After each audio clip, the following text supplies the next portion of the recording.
असदुद्दीन ओवैसी की party AIMIM से इस्तीफे के बाद जोकीहाट विधानसभा क्षेत्र से निर्दलीय चुनावी मैदान में उतरे मौलाना अब्दुल्लाह सालिम चतुर्वेदी को बड़ा झटका लगा है।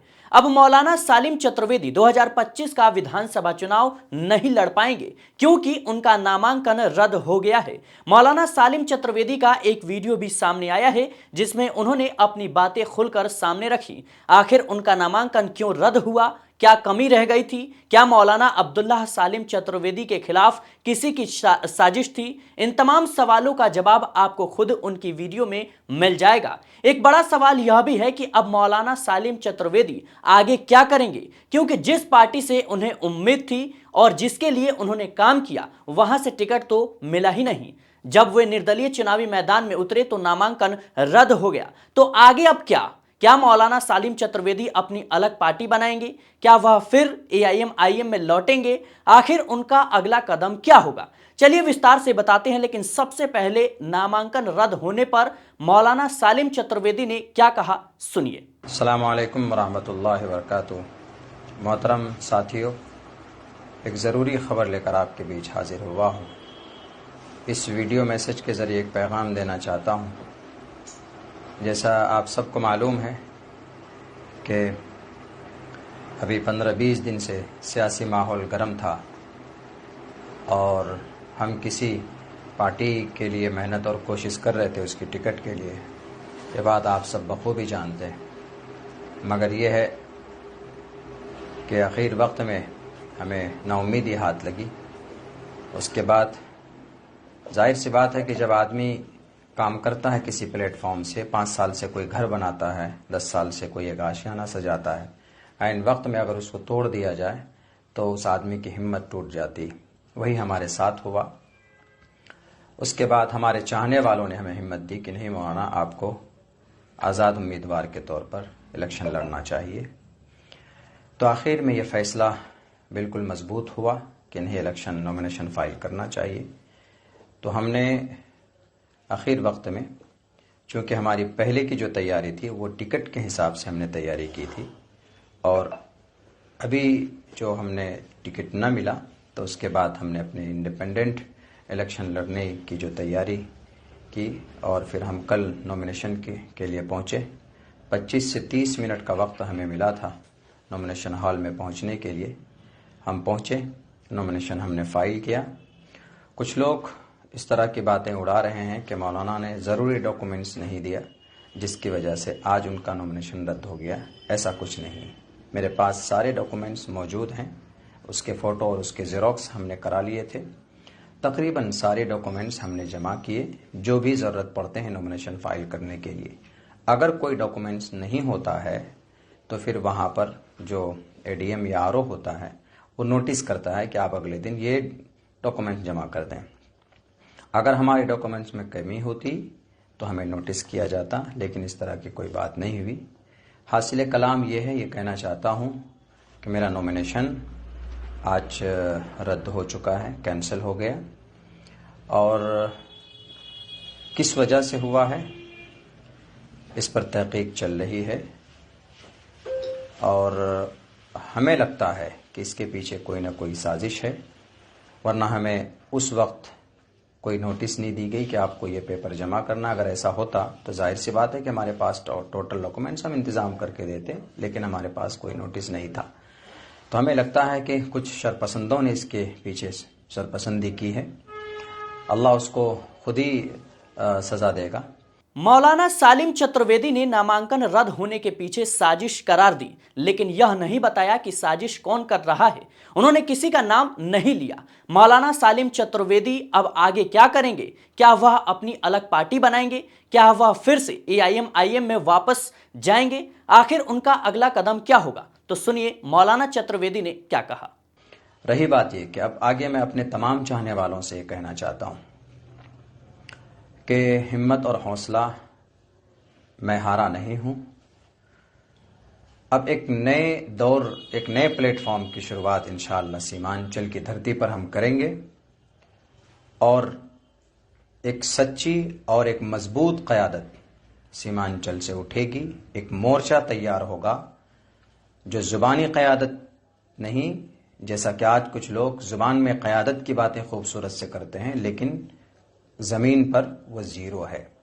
लेकिन इंशाअल्लाह सीमांचल का बेटा, यहाँ पर बहुत सारे ऐसे लोग हैं जो इस काम को करना चाहते हैं, उनको प्लेटफॉर्म नहीं मिल रहा।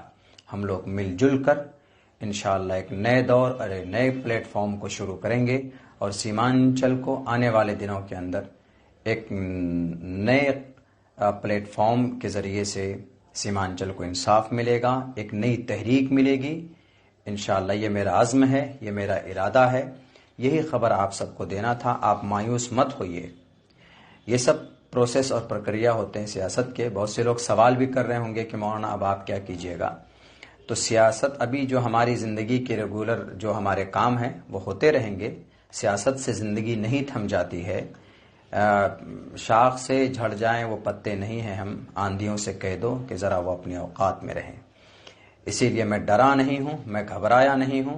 इंशाअल्लाह आपका साथ रहा, आपकी दुआएं रही, अल्लाह का फजल रहा, तो इंशाअल्लाह सीमांचल को बदलेंगे। कुछ गंदे लोगों की गंदी जहनीत से, कुछ झूठे और कुछ मक्कार लोगों की उनके फरेब से सीमांचल के आवाम को और यहाँ के माहौल को निकालेंगे। बहुत बहुत शुक्रिया। तो सुना आपने, मौलाना सालिम चतुर्वेदी ने साफ कहा कि वह राजनीति से दूर नहीं होंगे। उनकी बातों से यह स्पष्ट झलकता है कि वे अपनी अलग पार्टी बना सकते हैं, जिसका पूरा फोकस बिहार के सीमांचल क्षेत्र पर रहेगा। मुख्य रूप से सीमांचल के लिए वे अपनी राजनीतिक यात्रा को आगे बढ़ाएंगे। अब थोड़ा पीछे चलते हैं और बताते हैं कि मौलाना सालिम चतुर्वेदी के साथ क्या क्या हुआ, उन्हें AIM-IM से इस्तीफा क्यों देना पड़ा और निर्दलीय चुनाव लड़ने की नौबत क्यों आई।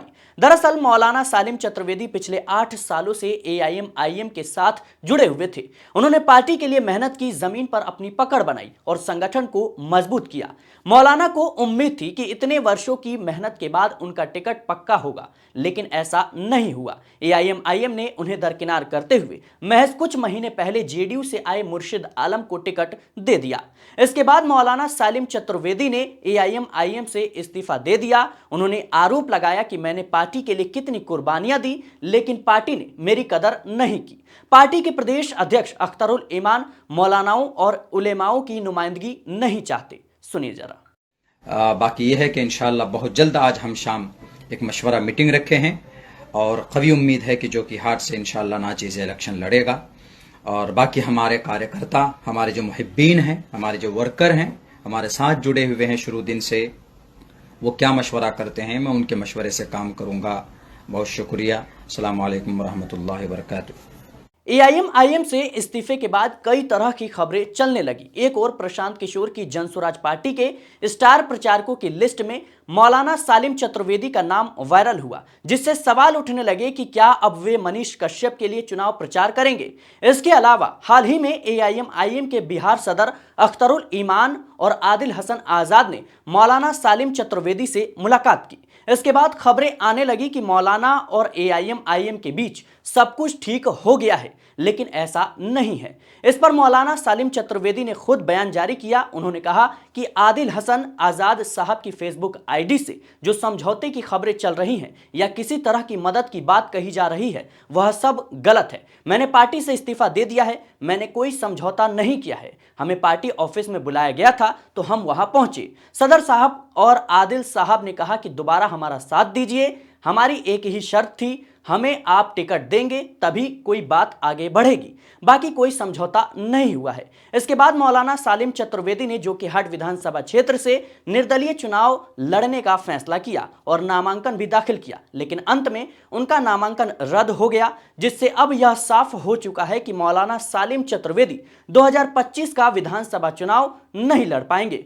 वहीं इस बार असदुद्दीन ओवैसी की पार्टी AIM-IM ने बिहार में तीसरा मोर्चा बनाया है। पार्टी ने चंद्रशेखर आजाद और स्वामी प्रसाद मौर्य के साथ गठबंधन किया है। 2020 के विधानसभा चुनाव में AIM-IM ने 5 सीटों पर जीत दर्ज की थी, लेकिन कुछ ही महीनों बाद AIM-IM से बगावत कर 4 विधायकों ने तेजस्वी यादव की RJD से हाथ मिला लिया। इसके बावजूद AIM-IM ने अपने पुराने कार्यकर्ता को टिकट न देकर JDU से आए मुर्शिद आलम को उम्मीदवार बना दिया। मौलाना सालिम चतुर्वेदी पिछले 8 सालों से AIM-IM के साथ सक्रिय रूप से जुड़े हुए थे। उन्होंने उन्होंने पार्टी के लिए काम किया, जमीन पर मेहनत की और अपनी पकड़ बनाई, संगठन को भी मजबूत किया।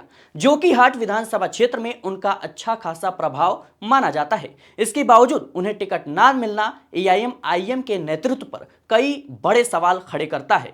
यह कदम न केवल पार्टी के भीतर असंतोष को बढ़ाएगा, बल्कि जोकीहाट विधानसभा सीट पर मौलाना सालिम चतुर्वेदी की बगावत से एआईएमआईएम को भारी नुकसान होने की संभावना है। फिलहाल दर्शकों, इस रिपोर्ट को लेकर आपकी क्या राय है, कमेंट बॉक्स में जरूर बताएं। देखते रहें मिल्लत टाइम्स। मिल्लत टाइम्स आपके लिए लेकर आया है सब्सक्रिप्शन प्रोग्राम। डिस्क्रिप्शन में मौजूद लिंक पर क्लिक करें या यहाँ दिया गया QR कोड स्कैन करें, जिसके बाद एक पेज खुलेगा जहां आप 99 रुपये का या कोई दूसरा प्लान चुन सकते हैं। फिर सब्सक्राइब नाउ पर क्लिक करें। उसके बाद अपना ईमेल, फ़ोन नंबर और नाम दर्ज करें और प्रोसीड पर जाएं। एक नया पेज खुलेगा जहां आपको अपना UPI ID डालना है। फिर फ़ोनपे, गूगल पे या पेटीएम पर जाएं और वहां जो नोटिफिकेशन आया है उसको ओके कर दें। बस आप बन जाएंगे मिल्लत टाइम्स के सब्सक्राइबर और खुसूसी मेंबर।